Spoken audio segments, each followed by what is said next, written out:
Drugs mafia પર સુરત ગ્રામ્ય પોલીસની શાર્પ સ્ટ્રાઇક 7 ટીમોના સર્ચ ઓપરેશનમાં 9 પેડલર્સ જેલ ભેગા.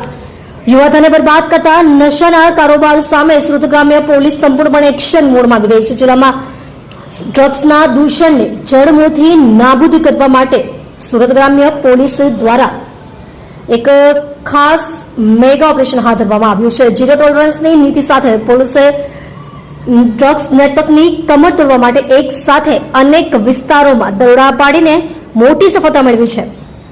એએસપીના સુપરવિઝન હેઠળ 7 ટીમોનું સર્ચ ઓપરેશન. મળતી માહિતી મુજબ સુરત ગ્રામ્ય પોલીસ દ્વારા ડ્રગ્સ માફિયાઓ અને પેડલર્સને દબોચી લેવા માટે એક ચોક્કસ વ્યૂહરચના ઘડવામાં આવી હતી. એએસપીના સીધા સુપરવિઝન હેઠળ અલગ અલગ 7 સ્પેશિયલ ટીમોની રચના કરવામાં આવી હતી. આ ટીમોએ ગુપ્તતા જાળવીને ડ્રગ્સના શંકાસ્પદ ઠેકાણાઓ પર એક સાથે શાર્પ સ્ટ્રાઇક એટલે કે આકસ્મિક સર્ચ ઓપરેશન હાથ ધર્યું હતું.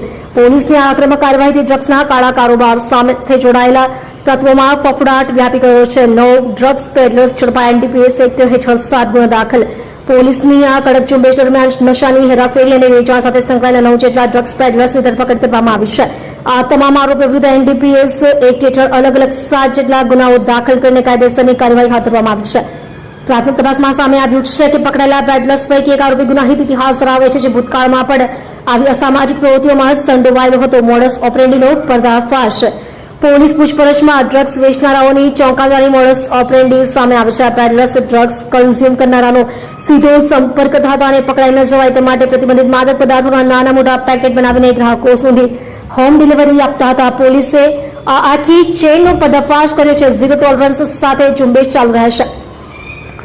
સુરત ગ્રામ્ય પોલીસના ઉચ્ચ અધિકારીઓના જણાવ્યા અનુસાર જિલ્લામાં ડ્રગ્સના નેટવર્કને કોઈપણ સંજોગોમાં ચલાવી લેવામાં આવશે નહીં. પોલીસ આ દૂષણને જડમૂળથી ઉખાડી ફેંકવા માટે સંપૂર્ણ કટિબદ્ધ છે. આગામી સમયમાં ડ્રગ્સના સપ્લાયર્સ અને આ નેટવર્કના મુખ્ય સૂત્રધારો સુધી પહોંચવા માટે આનાથી પણ વધુ કડક પગલાં લેવામાં આવશે અને પોલીસની આ સ્પેશિયલ ઝુંબેશ અવિરતપણે ચાલુ રહેશે.